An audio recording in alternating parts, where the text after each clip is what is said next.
Donald Trump softens tone on North Korea, urges deal on nuclear weapons. President Donald Trump toned down his harsh rhetoric toward North Korea during a visit to Seoul, telling reporters the Pyongyang regime should come to the table to make a deal and refusing to rule out direct talks. Trump's remarks were a far cry from his comments in recent months, when he promised fire and fury against North Korean leader Kim Jong-un and suggested negotiations with Pyongyang were a waste of time. With his remarks, Trump went further than he has before, amid the recent tensions, in saying he was open to engaging with Kim's regime. "I really believe that it makes sense for North Korea to come to the table and to make a deal that is good for the people of North Korea and the people of the world," Trump said at the briefing alongside South Korean President Moon Jae-in. "I do see certain movement, yes, but let us see what happens." Pyongyang's accelerated missile and nuclear weapons program and a war of words between Trump and Kim have jangled nerves in Asia and the U.S. and ratcheted up tensions to the highest level in decades.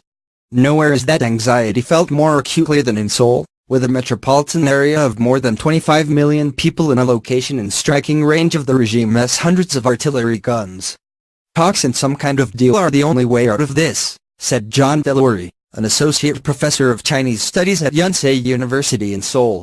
"What really needs to happen now is quiet conversation between American and North Korean officials. For the Americans to be able to talk with any credibility, the North Koreans need to know Trump is on board." It wasn't immediately clear how far Trump was willing to go on the notion of making a deal with the North Koreans at this time. Also, the long-held U.S. position is that no direct talks can occur until North Korea gives up its nuclear weapons.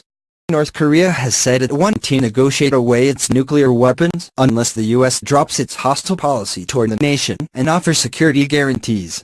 Even as he spoke of negotiations, Trump also reminded North Korea that the U.S. had 3 aircraft carriers in position along with a nuclear submarine. "We have many things happening that we hope in fact I'll go a step further. We hope to God we never have to use," he said. Moon said the two countries had agreed to lift the limit on payloads on South Korean missiles and expand rotational deployment of strategic assets.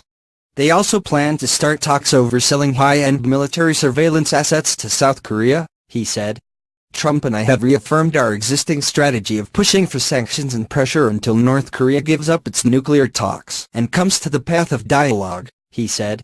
A senior South Korean government official told reporters in a background briefing that South Korea is considering the purchase of nuclear-powered submarines. The official, who asked not to be identified to discuss the talks, said the two leaders hadn't spoken a single word about revising South Korea's free trade agreement with the U.S. Trump previously has complained the trade pact was unfair to the U.S.